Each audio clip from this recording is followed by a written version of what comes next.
Assalamualaikum warahmatullahi wabarakatuh. Hello everyone. Let me introduce myself. My name is Nuraini. I'm from Management 24B. My student ID is 244111077. And today we learn about digital marketing strategy development. Okay, before we start, don't forget to subscribe my YouTube channels. Next slide. Pengantar digital marketing. Digital marketing adalah strategi pemasaran yang menggunakan digital seperti website, sosial media, web, email, dan lain-lain. Nah, tujuannya agar iklan tersebut dapat dijangkau oleh lebih banyak konsumen. Oke, next slide.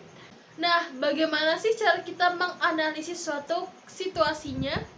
Yang pertama, bagaimana sih performa dari sosial media kita? Berapa banyak sih jumlah pengunjung dari website yang kita punya? Siapakah pesaing utama kita, dan bagaimana sih tren pasar saat ini? Nah, setelah kita menganalisis hasil tersebut tuh yang akan kita gunakan memilih strategi apa sih yang penting atau yang kita butuhkan saat ini. Oke, next slide. Kita juga wajib memahami apa sih tujuan kita dengan menggunakan promosi digital ini.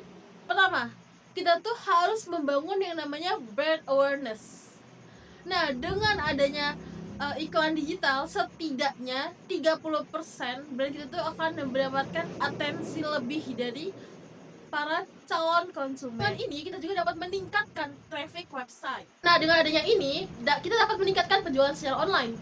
Nah, tujuannya itu apa sih? Tujuan itu dapat membantu tim itu menjadi lebih fokus dan mudah dievaluasinya. Kenapa? Karena kan bisa tentu siapa aja yang beli, terus kenapa ada penurunan omset dan lain-lain. Oke, next slide. Lalu apa aja sih strategi dan taktik yang dapat kita gunakan? Ternyata untuk taktiknya sendiri itu kita tuh hanya perlu fokus pada Instagram yang kita punya dengan cara membuat konten yang menarik, menggunakan influencer marketing atau SEO.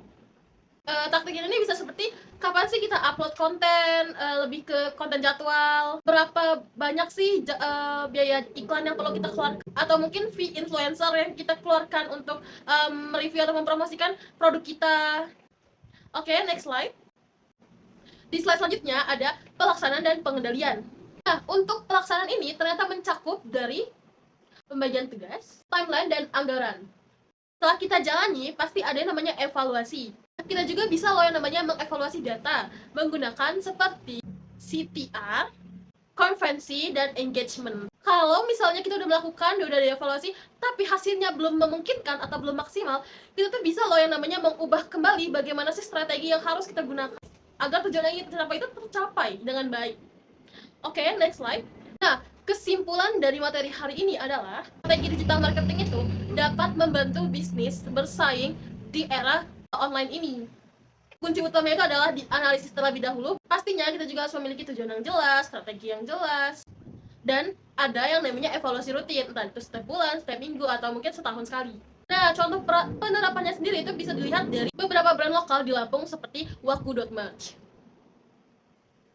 Nah, mereka juga memanfaatkan konten menarik di media sosial untuk mempromosi produknya. Selain itu, mereka juga menggunakan influencer di bidangnya untuk produknya.